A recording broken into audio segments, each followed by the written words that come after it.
تو ڈیٹ انہوں نے بھی لکھی تھی، ہم بھی ڈائری لکھتے تھے اس زمانے میں، تازہ تازہ کالج سے فارغ ہوئے تھے، بہت شوق ہوتا ہے ڈائری لکھنے کا۔ تو اب وہ کہنے لگے کہ اپنی ڈائری لیتے آئیے گا مولانا، جب آپ ہمارے گھر آئیں تو ڈائری ہم لے کے آئے، تو اپنی ڈائری سے ہماری ڈائری کو ملا کے کہتے ہیں کہ فلاں ڈیٹ کو دیکھیے۔ اتفاق سے وہی ڈیٹ تھی جس ڈیٹ میں ہم نے ان کا قصیدہ کسی خدام میں سے خادم کو 20 تومان دے کے پڑھوایا تھا، اور وہ فرمانے لگے کہ آپ نے قصیدہ اس تاریخ میں، اس وقت میں، اس رنگ کے، اس امامہ پہنے ہوئے خادم سے پڑھوایا تھا۔ میں نے کہا بالکل، اور آپ نے 20 تومان دیے تھے؟ میں نے کہا ہاں۔ تو کہنے لگے کہ وہ امام علیہ السلام تک شرف قبولیت پا گیا، اور ایک انگوٹھی دکھائی کہ امام علیہ السلام نے معجزے کے ساتھ یہ انگوٹھی مجھے بھیجی ہے جو کفن میں میں اپنے ساتھ لے کر جاؤں۔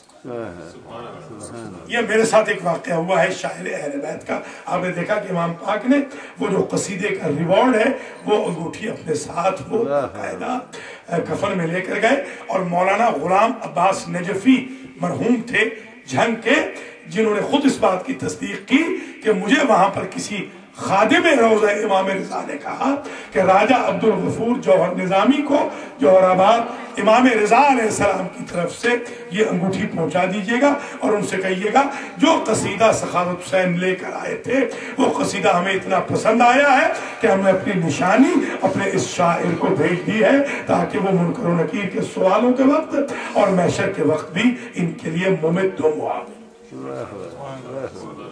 تو آپ ان امام سے رابطے میں رہیں، ان سے ربط رکھیں، تاکہ امام علیہ السلام سے توسل کے صدقے میں امام پاک تک آپ کا رابطہ ہو اور امام کرم نوازی فرمائے۔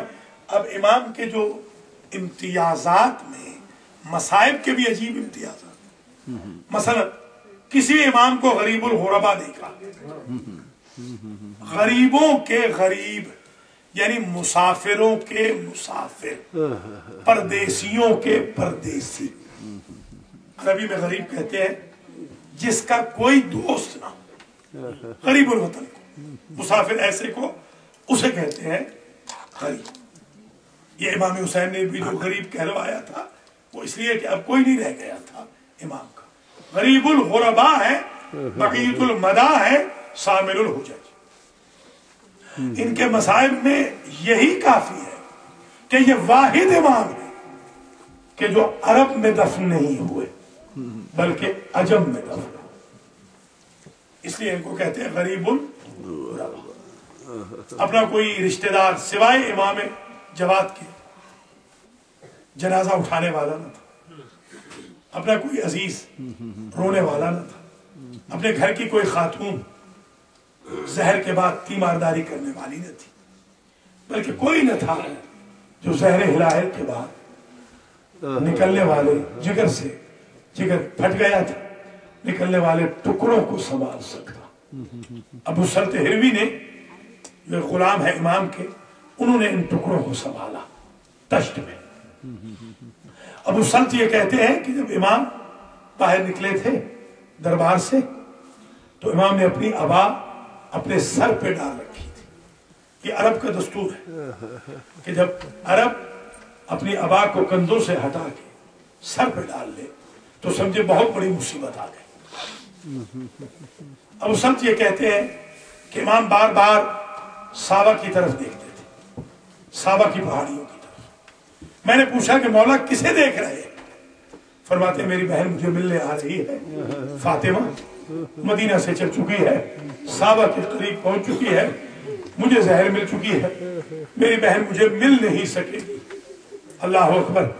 تاریخ میں 2 بہنیں ایسی گزری ہیں کہ جن کو اپنے بھائیوں سے بہت پیار تھا، ایک زینب جنہیں حسین سے بہت پیار تھا، اور ایک فاطمہ معصومہ قم جنہیں علی رضا سے بڑا پیار تھا۔ مگر فرق یہ ہے میرے عزیزوں، جب حسین ابن علی شہید ہو گئے تو حسین کی بہن کو کوئی احترام نہ مل سکا۔ میں نے روایتوں میں دیکھا ہے موسیٰ بن خزرج نامی خزرج قبیلے کا سربراہ تھا، وہ باہر نکلا جب اسے پتہ چلا قم کا، یہ رئیس قبیلہ تھا، شیعان علی کا رئیس تھا، اس کو جب خبر ہوئی کہ امام رضا کی بہن آ گئی تو یہ باہر نکلا، اس نے اپنے آنکھوں پہ پٹی باندھ لی تھی اور کالے لباس تھے اس کے بھی اور سب شیعوں کے،